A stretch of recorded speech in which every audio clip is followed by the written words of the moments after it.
some people might debate the fact on, hey, you know what? If I had this car anyway that I was going to finance, I would have those bills. And I totally understand that aspect coming from someone who may be partaking in the industry as a part-time driver. But in all actuality, right, your car insurance payments every single month, your actual car payment every single month should be deducted from your earnings that you're making within the rideshare industry. If you're someone that you're pushing those 60, 70-hour weeks consistently, driving for Uber and Lyft is your main source of income, it's your full-time job, it's your part-time job, you're going to want to deduct those payments out of the money you're making in the industry. Yes, you may use that vehicle for personal use, but the reality of things is when you're pushing in the industry that hard, the personal driving that you're putting on the vehicle is probably like 10% or less of its overall use, right? So now those two payments, like I was saying, are going to come out every single month. Now, I would consider it, and was taking this course basically every single year and dividing it amongst the 12 months of the year. But one thing that happens every year now with concerns to your vehicle is that now I would advise everyone in the rideshare industry at the end of every year, go on Kelley Blue Book. Like, you can go on Kelley Blue Book now. Get the value of your vehicle, right? It's January. It's the beginning of the year, right?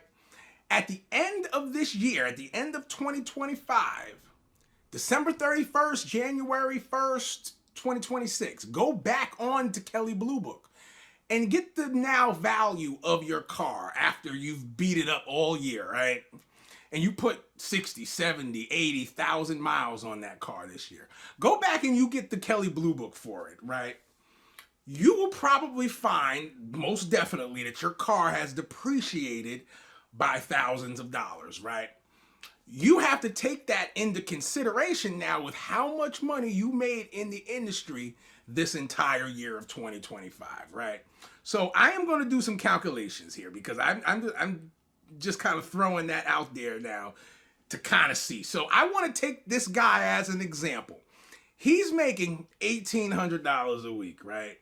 Now, of this $1,800 in the comments, it was interesting because he said he was putting in around 60 hours per week. And I know a lot of drivers out there, they like to use the on-app time for when it comes to how long they actually worked, quote unquote. When I was on the road driving on these platforms, I calculated the time I walked out my door to the time I got back, because the reality of things is that the app is not going to show you the time you spent cleaning your car. It's not going to show you the time you took for certain breaks because you had to. You're on the road 12 hours.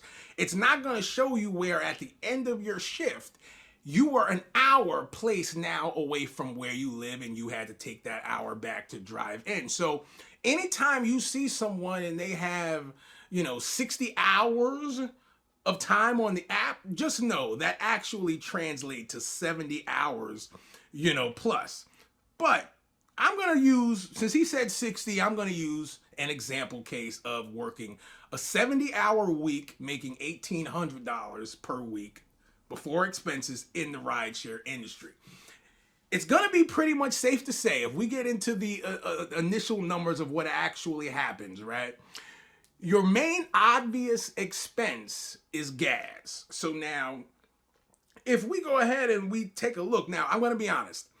If you're out there driving 10, 12 hours a day, it's pretty much safe to say you probably burn about a tank of gas, per day. Let's say the average vehicle, that might be 40, 45 bucks. Let's take the high end of 45 bucks. You're out there 6 days a week, so that's 6 tanks of gas.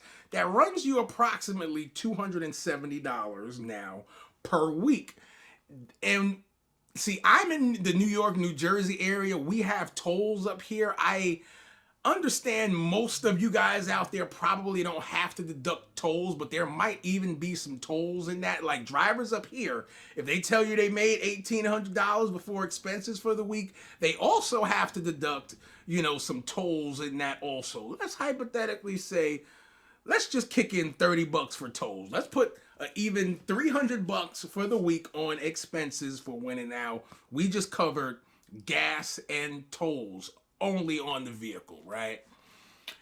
Now, outside of this, I mean, we could add, you know, some car washes in there, miscellaneous things for scent, some spray here and there. Let's say 325, 350 a week when we throw in some cleaning cost in there also, right? For a guy doing full-time plus part-time 60, 70 hours a week on the road. That car has to be cleaned at least twice a week. Let's just be honest, right? So that puts us at about 325, 350 for the cost of the week, right? Okay.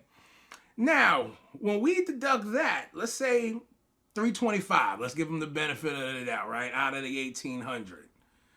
We're left with 1,475, right? 1,475. Now, this guy that's working 60, 70-hour weeks, he's probably averaging between 1,000 and 1,500 miles on the vehicle, right? So now the rest of the expenses that we're going to speak about are expenses that you won't necessarily see up front, but they are things that happen, you know, over the course of time, right?